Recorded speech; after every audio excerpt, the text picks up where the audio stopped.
The parable of the princess in the castle. Now, beloved one, how about if we have a parable about a princess in a castle?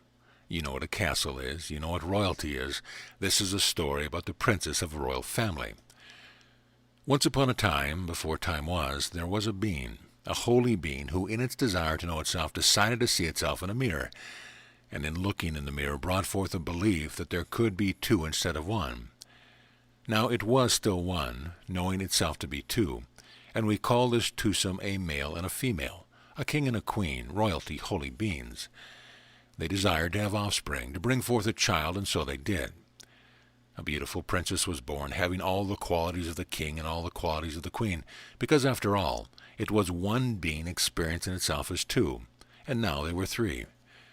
The princess was much loved, very much adored, admired. The king and the queen wanted to protect the princess, to keep her from whatever else there might be, because they knew that it could be creative expression that might be different from the princess. So the princess grew up knowing that she was greatly loved and protected, and would always be protected. And in time, as they understood time, there was also the prince who was brought forth. And the prince had all the qualities of the king and the queen, because he was an extension of them.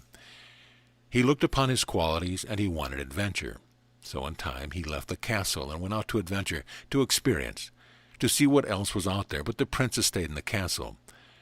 The king and the queen loved the princess and loved the prince, but as there was the expression of process, otherwise known as time, they felt the absence of the prince and did not want the princess to leave.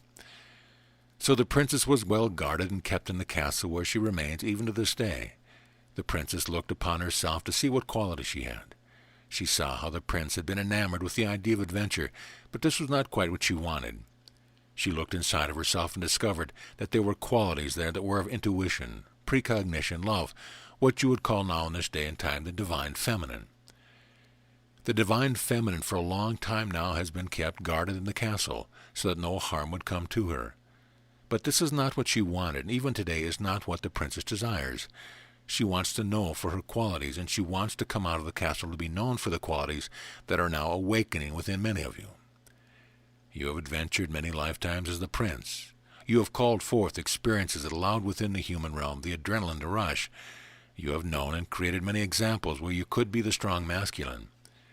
But the princess, for a long time, as you understand process of time, has been kept within the castle and yet very much alive within you, waiting for the drawbridge to be let down.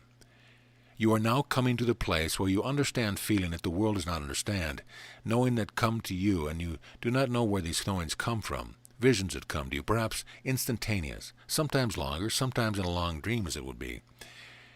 You are experiencing intuitive knowing about people, places, and happenings.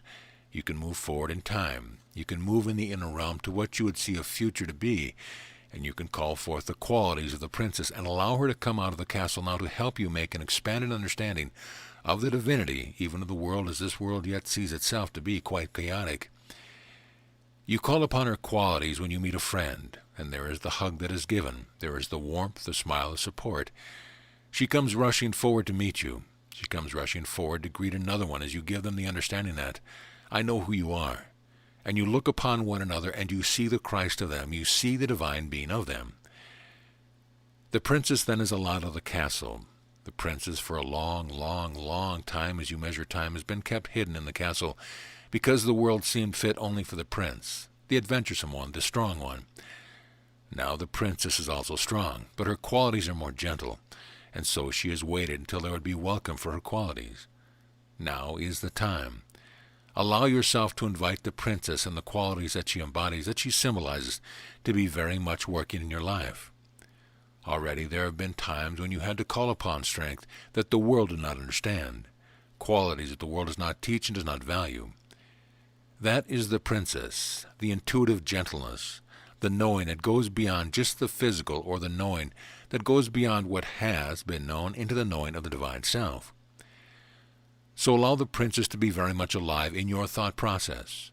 Allow the princess to adventure now with the prince, and understand that both the prince and the princess embody all the qualities of the one who looked into the mirror and thought that it saw it too, and then brought forth the offspring that has seen itself to be separate and different from each other, and yet the same, from the same source.